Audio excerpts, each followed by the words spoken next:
बिस्मिल्लाहिर्रहमानिर्रहीम। तौफीक ताईद हिम्मत यारी, तौफीक ताईद हिम्मत यारी। हस्बुनल्लाह व निअमल वकील व निअमल मौला व निअमल नसीर। हस्बुनल्लाह व निअमल वकील व निअमल मौला व निअमल Naseer. So we were talking about Zulkarnain in the last week's session. The story of Zulkarnain is actually given in chapter 18, Surah Kahf, from verses 83 to 91. And there are two parts to the story. The first is, who was Zulkarnain? What was the nature of his journey? And these two things we covered last time. The next part is about who is Gog and Magog. They are called Yajuj and Majuj in Urdu or in Arabic. And then what is the Alexandrian Wall?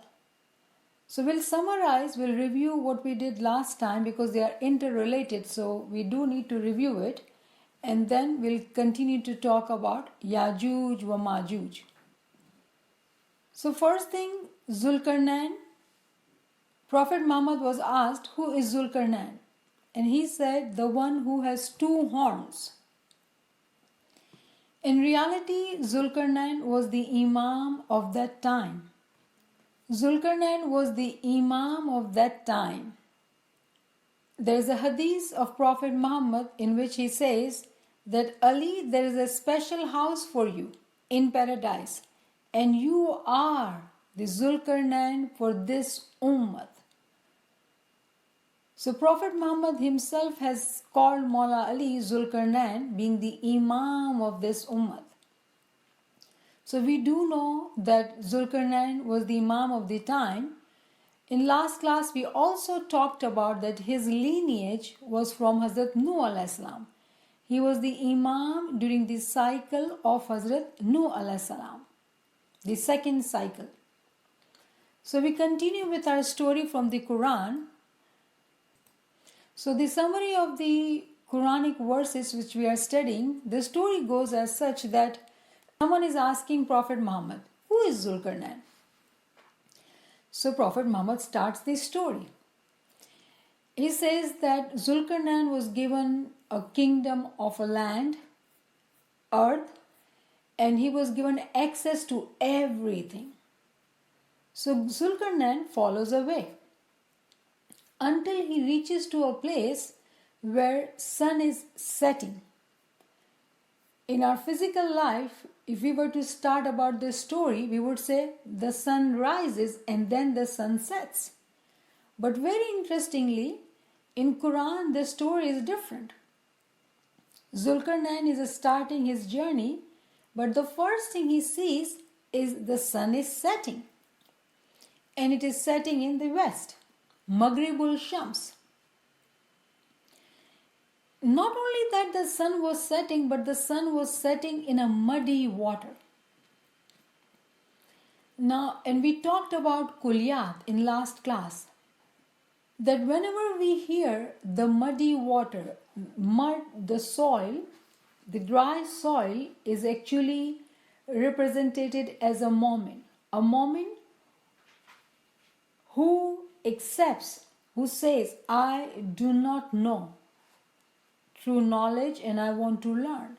He starts his journey at the level of absolute earth, absolute zameen, soil. When that mustajib starts taking knowledge, the water is mixed with the soil. Now it's mud. We can form a shape out of mud. So very interestingly in Quran it says that Zulkarnain sees a place where the sun is setting, but it is setting in a muddy water. We all know now that the sun allegorically is used for Imam. During the time of Prophet, the sun represents Prophet. But during the time of Imamat, the sun is allegorically used for Imam of the time. Wherever the Noor-e Mujassam, Remember, the Nur are of two types, the main kind. The Nur of Allah is the abstract Nur. Nobody can touch it, nobody can see it, feel it. But when that Nur is in Imam or the Prophet, Paigambar, that is called the embodied Nur, Nur-e Mujassam. We can see, we can feel. Nur-e Mujassam. So the sun of the religion is actually the Nur-e Mujassam. Prophet in his time, Imam in his time, the embodied Nur, the Nur-e Mujassam. So when the story goes that the sun is setting in the west into the muddy water, in reality the ta'wil is that the Imam of the time, the light of the Imam of the time was entering into the soul of a Mu'min. A Mu'min who is muddy, meaning that he does have a true knowledge. Without true knowledge, these miracles cannot be experienced.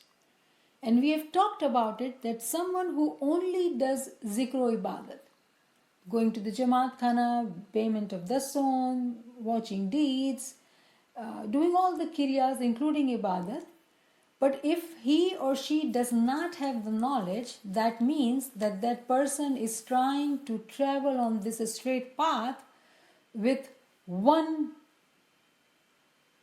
side of action. If you were to sit in an oar, and if you have if you're sitting in a canoe or in a boat, and if you have one oar, then the movement will be in circle. You're standing at one place, you're going round and round. If a person has true knowledge too, so one oar is of zikr ibadat and second is knowledge, ilmo amal, because without knowledge one cannot purify their deeds because they don't even know where they are making mistakes. When both the oars are there, then the mu'min is able to go further. That time, that moment is a muddy water. Soil mixed with the water. And it is in that kind of moment Zulkarnain sees the sun is setting. The light of the Imam is being lit in that moment. Maghribul Shams, place where the sun was setting and it was a muddy water. We had talked about the ranks, the hudud in last class, so we'll briefly talk about it. That asale jismani, meaning the ranks which are in physical bodies, embodied light, embodied ranks are of natik and asas. The ranking starts from universal intellect, amar, the word, amar, kalima, universal intellect, universal soul, then comes natik and then comes asas. Natik and asas are the ranks who we can see. So these are the ranks, asale jismani, they are the physical hudud or physical ranks. They are the place of light, of knowledge and wisdom. Because we live in this physical world, how do we get this light of knowledge and wisdom? Through our physical ranks, through our physical hudud-e-din.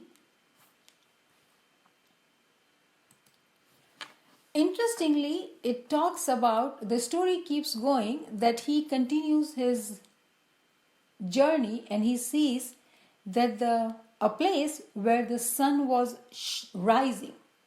Sun was shining, it was rising. And at that place, the ta'wil is that the spiritual hudud are at that place where the sun rises. Where does the light of Imam comes from? Where does the light of the physical hudud comes from? It comes from the universal soul and universal intellect. That's the abstract light, the abstract nur. But when it is embodied nur, it is in natik and asas. So this place where the sun was rising, Matli al-Shams, the place where the sun was rising, that place is of a place which is called Asale Ruhani, the place of spiritual hududs, spiritual ranks, which is of universal soul and universal intellect. It is at that place the light of wisdom and knowledge rises. Sun rises from the east. In the Tawili meaning here, in this story, the light of the spiritual hudud was rising from this place. Now Zulkarnain continues this story. So I hope you have caught up those who were not here last time, and those who were here, we kind of briefly reviewed our story, what we did the last time. We did talk about hudud in a little bit detail. We did talk about kulliyat in a little bit detail. And I had promised you that I will give you more examples of universals, meaning kulliyat. And the verse I had read, actually it is one of the kulliyat, and that was Surah Hajr 15/21. وَإِن مِّن شَيْءٍ إِلَّا إِنْدَنَا خَزَائِنُهُ وَمَا نُنَزِّلُهُ إِلَّا بِقَدْرٍ مَعْلُومٍ. And there is not a thing, but with us are the treasures of it. And we do not send it down, but in a known quantity, known measures. And there is another example of kulliyat 2/29. He it is who created for you all that is in the earth. So kulliyat meaning the universals, the formulas, and this is few examples of kulliyat which I had promised last time I'll give it to you. So these are few examples. Alright, let's move on. So today the main topic what we are going to cover is actually the second part of the story, which is who are Gog and Magog, Yajuj wa Majuj, and they are being talked about in the same surah, Surah Kahf, from 92 to 98. And then what is the Alexandrian wall? So let us quickly review those verses which we are going to talk about from 92 to 98. Then it says, so Zulkarnain is continuing his journey. He saw the sun rising first. He saw the sun setting first and then the sun rising, but he continues his journey. So then he followed a road until when he reached between two mountains. He found beneath them a people who scarcely understood a word. Somewhere you'll see a nation, somewhere you'll see a people. It's just the translation in Arabic. So he reaches to the place which is in between two mountains, like a valley. And beneath that valley, there is a nation who did not understand a word.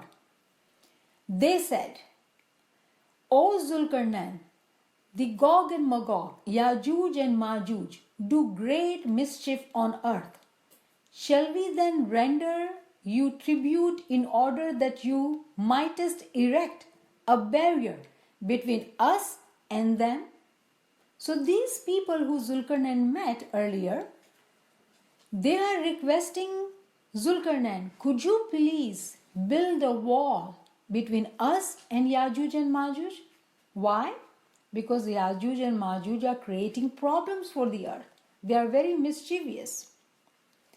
So what does Zulkarnain says? He said, in which my Lord has established me is better. Help me therefore with strength. I will erect a strong barrier between you and them. So Zulkarnain says that yes, my Lord has given me that power, but you help me with your strength. Very interestingly, he says that you help me with your strength and then I will build a wall between you and Yajuj and Majuj. And then he says, bring me blocks of iron. like iron sheets, okay? Bring me blocks of iron at length. When he had filled up the space between the two steep mountain sides, he said, blow. Then he had made it as fire. So he asked them to blow. But imagine the blow, I would blow. But this blow is indicating here that the blowing was such that there was a fire as red as it can be. Remember, they had brought the iron sheets, and this iron was being blown on to the extent that it is like a red, big, strong fire. Then he says, bring me that I may pour over it molten lead. It's all now melted iron. And then he says, then I can pour it, that melted lead, to build this wall for you, which you are requesting. And then he says, okay, then thus were they made powerless to scale it or dig through it. So when he puts in this molten lava or lead in between to build a wall, Yajuj and Majuj now are powerless. They cannot dig through it or they cannot poke a hole in the wall. There is a very strong wall built between those people and this Yajuj and Majuj.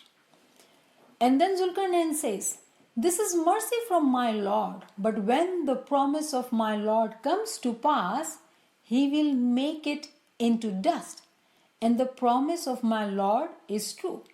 So now he's talking about that the wall he built, a time will come when Lord promise, his promise will come to exist, it will come to happen, and then this wall will be demolished, it will be dust, it won't exist anymore. So this was the allegorical language in which we just read these verses to understand briefly, what is being talked about. So we do need to understand who is this Yajuj or Majuj, Gog and Magog. There are very many tawils actually about this story. So we'll cover briefly two and try to understand and relate, apply to ourselves. Because learning we cannot enjoy if we cannot apply it on ourselves. So our focus is, remember, to keep it simple so we can understand and apply it on ourselves. So first question would be, who is this Gog and Magog? Yajuj or Majuj are who? They are actually souls. They are souls. These souls can harm as well as benefit, but their harm is temporary, but the benefit is permanent. So let's cover one of the tawil. One of the tawil says that it represents 3 cycles. The first cycle, which is long gone. The second is the present, the current time. Till when? Till the time when the resurrection happens. And the third cycle will begin after the resurrection. So in other words, when the sun is setting, it's the first cycle. Sun is rising is the second cycle. And the wall being built is the time after the resurrection. So that's one tawil. The second tawil is, what does Zulkarnain see? So the next tawil is that Zulkarnain sees 3 levels of souls. The first soul is actually the people of the world, and they are being called Yajuj or Majuj. They can cause harm, they can cause benefit. The second souls are the souls of the people of religion. They are the souls of the people of religion. These are good people They are from the east of spirituality, where the light is rising, the sun is rising. On them, the sun is always shining directly. These are the people of Tawheed. They are united. These are the people of Tawheed. And then comes the third level, the souls of the people of God. They have nothing but goodness. Sun is shining on them without any veil. They are united with the Imam and they have reached the place of spirituality where Imam is. So the first people are the people of the world who are Yajuj or Majuj. The second people is the people of religion. Now these people of religion, they have the ability to do good or to do bad. They have the free will, they make the choice, they make the decision to use their time in whatever ways they want. The third group is the people of God. They have nothing but goodness. They are those people who have elevated themselves to become angels and higher ranks. On them, the sun shines all the time. There is no veil for them. There is no protection. Imam is one with them. They are one with the Imam. At this place, the Imam himself or the messenger, the Prophet himself, they are there to protect the Mu'mineen. Which Mu'mineen? The Mu'mineen who are people of the world. They have come to the world of religion with their free will and making the choice, becoming good. When they have come to this stage, they want to continue to go further, but they are having difficulties. When they are having difficulties, so they request to their Imam that Mawla, help us. What does Mawla say? I can help you, but I need your help. How strangely, Mawla says, I need your help. Imam, who is the king of both the worlds, would he need our help? In Quran it says that Allah helps those who help themselves. Those who do not take actions, do not do what they need to do, Allah doesn't help them. So in this story, exactly same thing, Imam is saying, I am willing to help you, I am able to help you, I can help you, but you need to help me first. And how does the Imam ask for them their help? Bring me the iron sheets and then blow. Iron is very hard metal. It cannot be molded easily. It cannot be made into molten lead easily. It needs a lot of fire if we were to talk about iron sheets. But very interestingly, the word which is used in Quran, it says blow. Now how much blowing would it take for the iron to melt? Here actually the ta'wil of this story is that when a Mu'min Salik gets the Isme Azam and he recites the Isme Azam the way he or she is expected to, without any distraction, without any interruption, being focused on the zikr, a time comes when our heart, which are like iron sheets right now, there is no softness in our heart, they are like rocks. A time comes when that rock is melted, that iron sheets are melted, and the fire is made so strong, so powerful, that those iron sheets are melted. At that time, Imam says that it is only the mercy of Mawla that he bestows that nur on Mu'min. When the promise of my Lord will come to pass, this will become dust. What does it mean? A Mu'min existence, I, finishes. Mu'min reaches into the stage of mutu qabla anta mutu. Because what happens at that time? Momin at his place does not exist anymore. Imam has come to in his personal world. Imam is in his personal world. Another ta'wil which is related.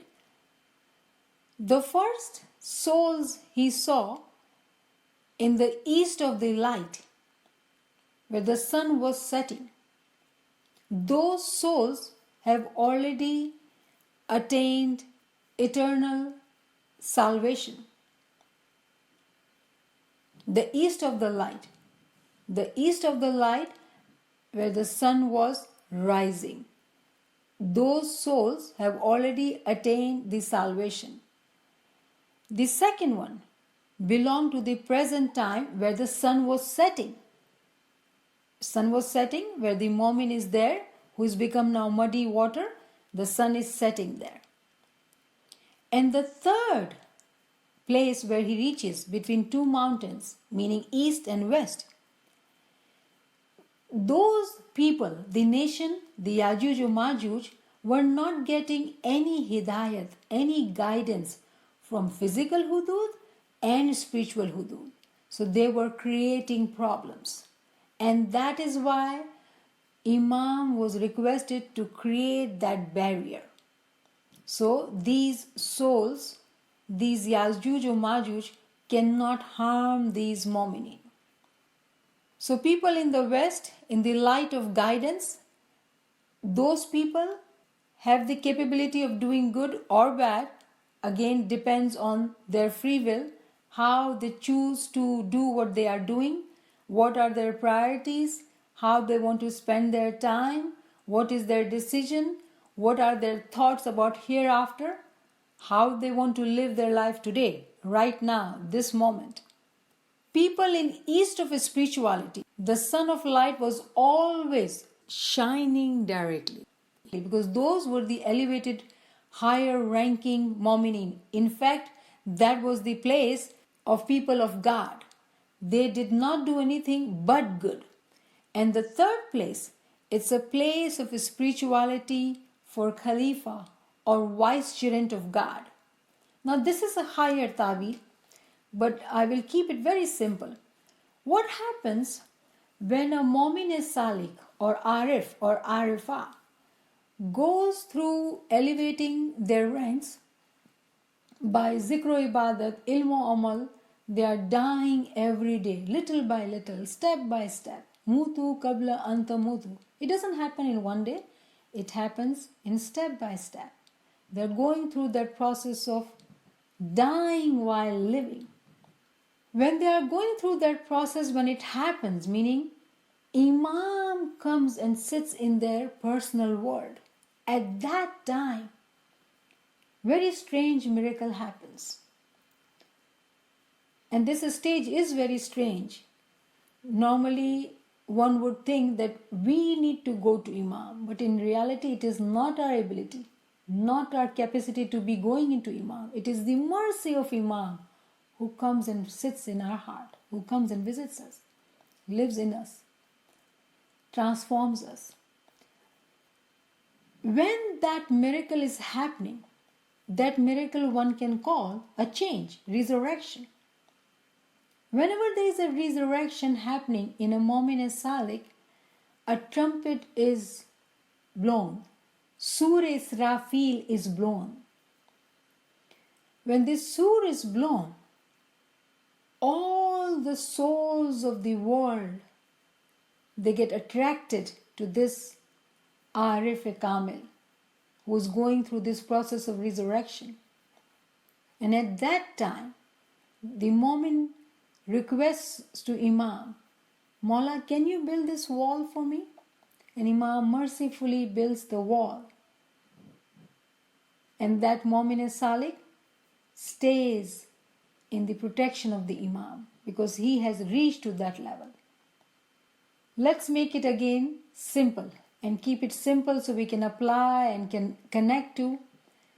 And inshallah, with time, the more we listen to these words, this language, the more we continue to walk in this path, we will be able to connect the dots and increase our understanding.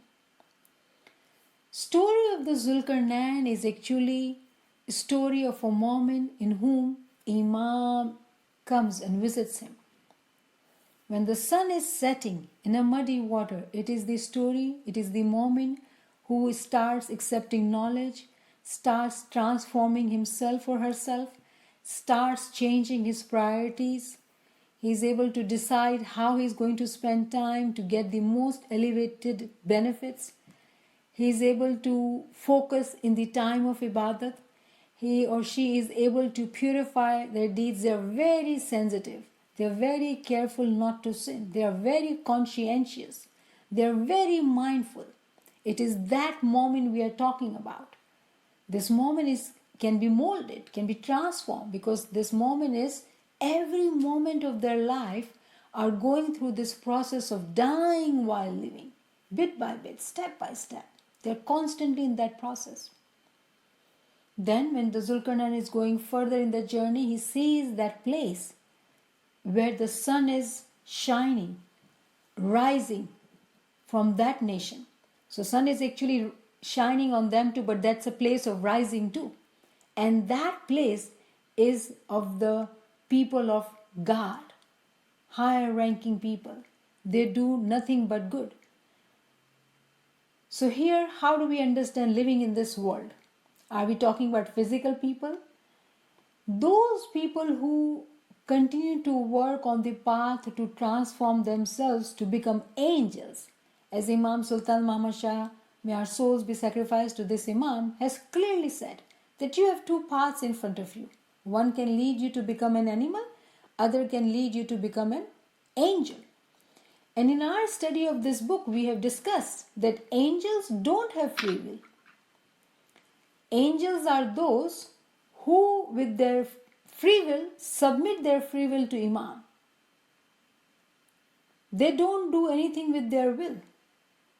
It is only animal who has instincts. A human has instincts as well as intellect, rational soul. But the one who has become an angel, they don't have free will. The work of an angel is to always pray, always remember Mawla, always do ilmi, amli, ibadat. So the place where the sun was shining, sun was rising, it was a place of people who were already one with Imam. And then there is a third place of Yajuj and Majuj who were creating problems. So Mominin says to Imam, "Oh Mawla, help us."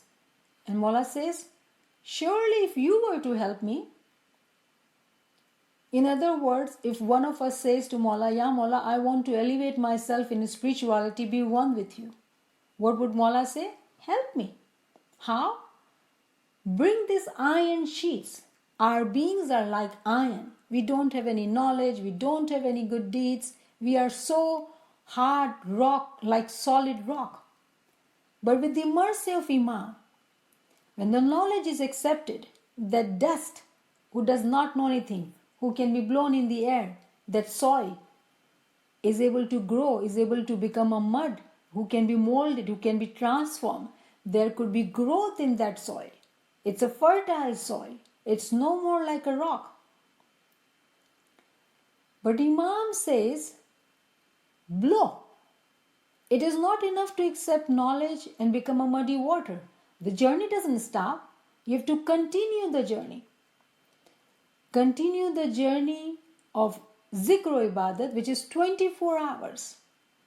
Ilm o amal. It is only through the knowledge that we will know how to move further in our path and do know and understand the path. Understand the obstacles too. If we don't have knowledge, we will miss the obstacles and we think that we are moving forward, but we are standing at one place.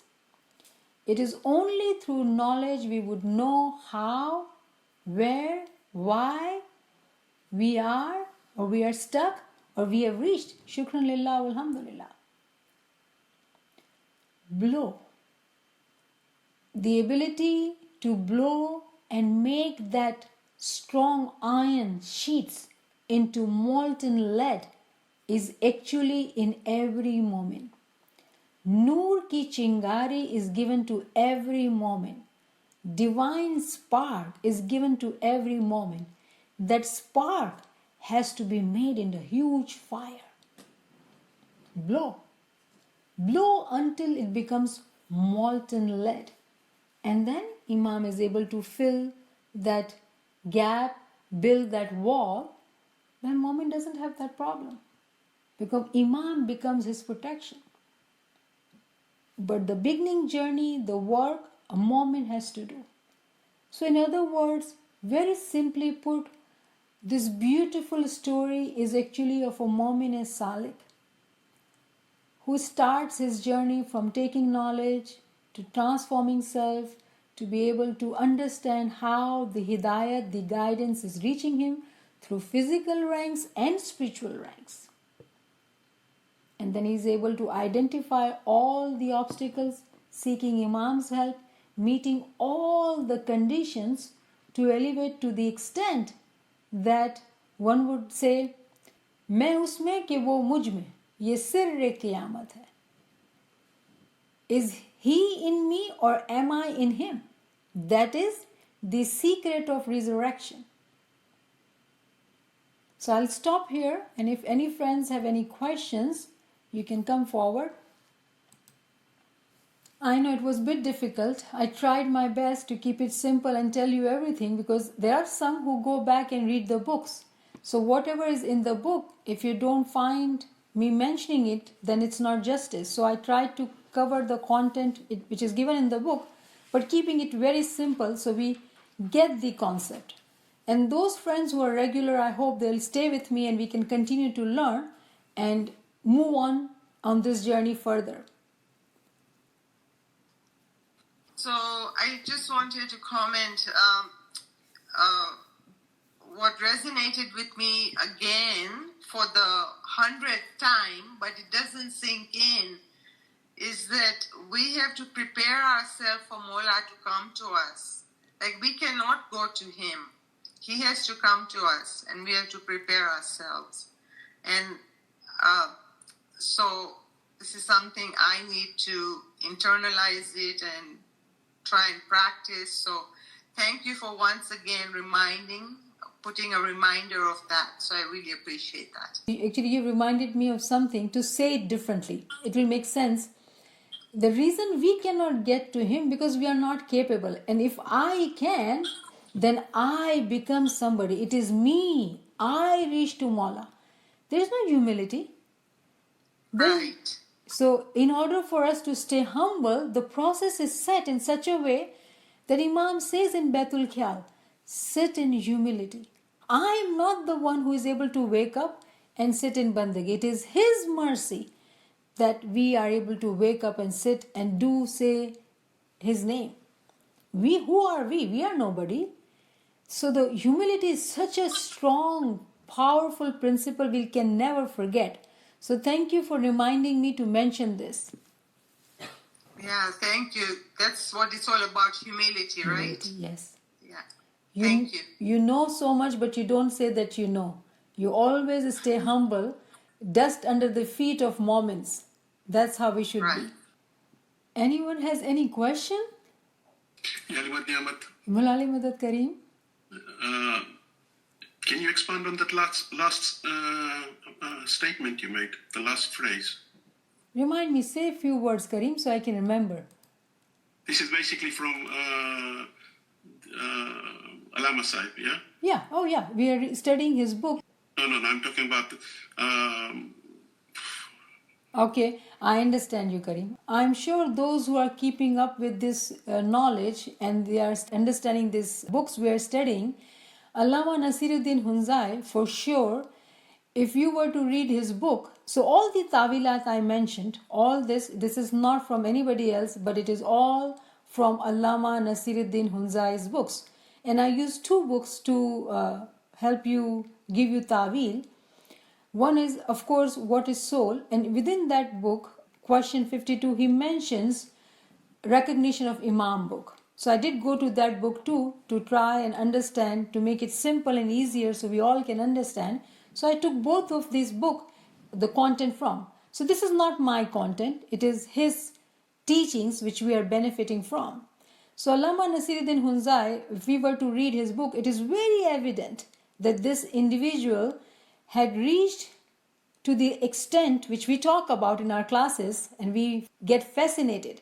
He is someone who during his lifetime merged with Imam and got these pearls of knowledge, and he has written 150 books which are published.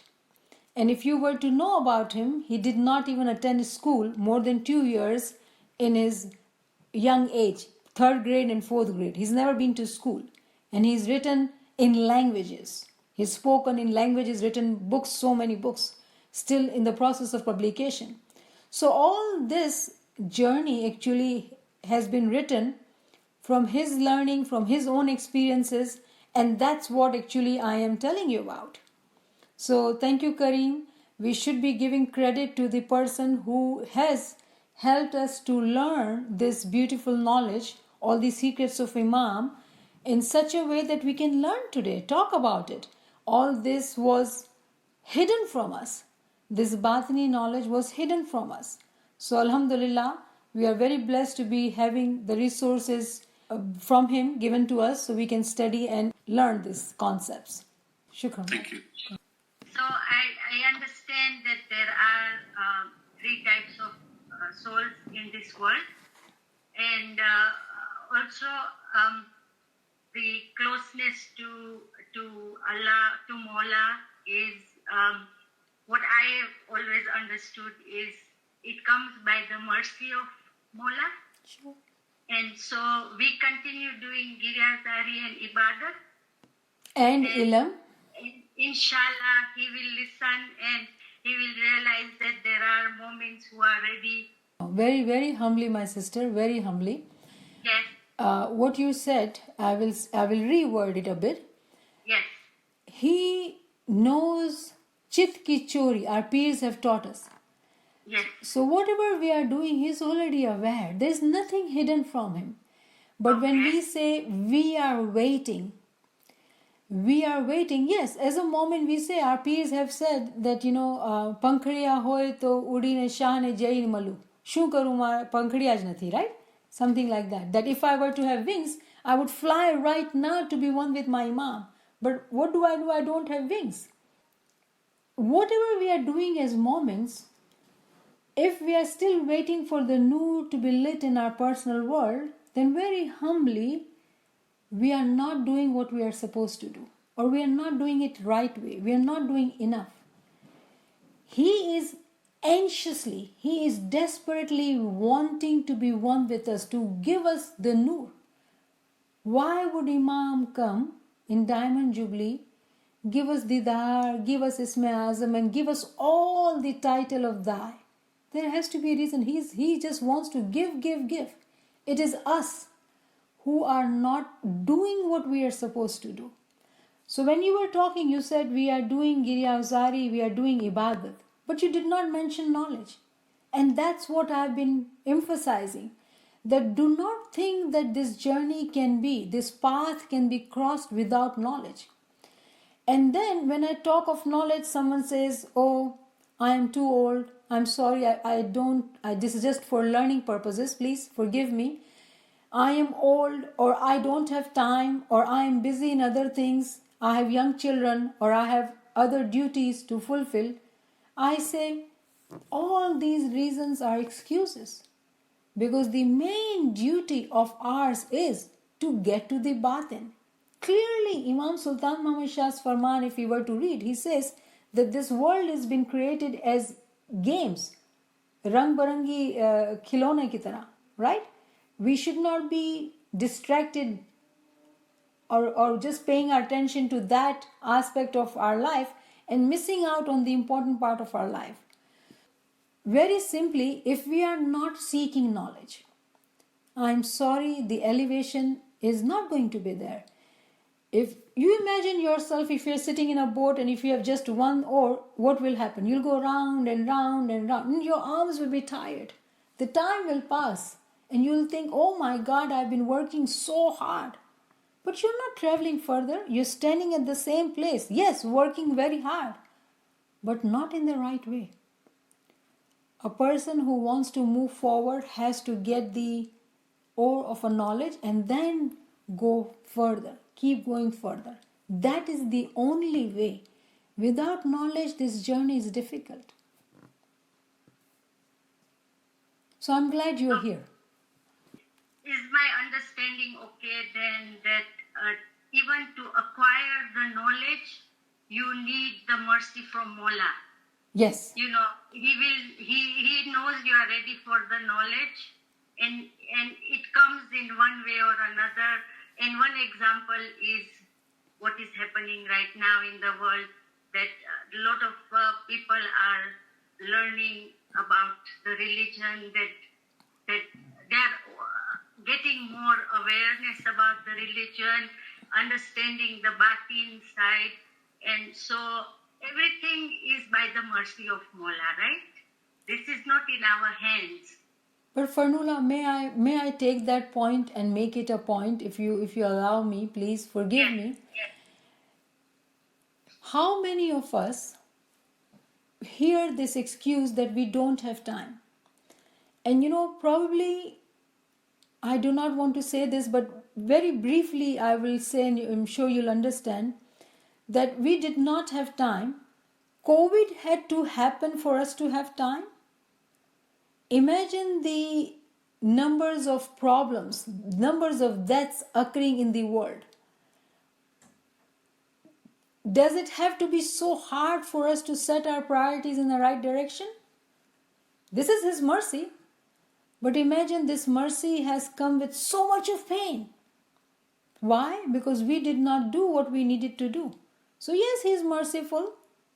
Yes, He has given this COVID time to us so we are not as busy as we used to and we are getting this knowledge. So this is something to think about.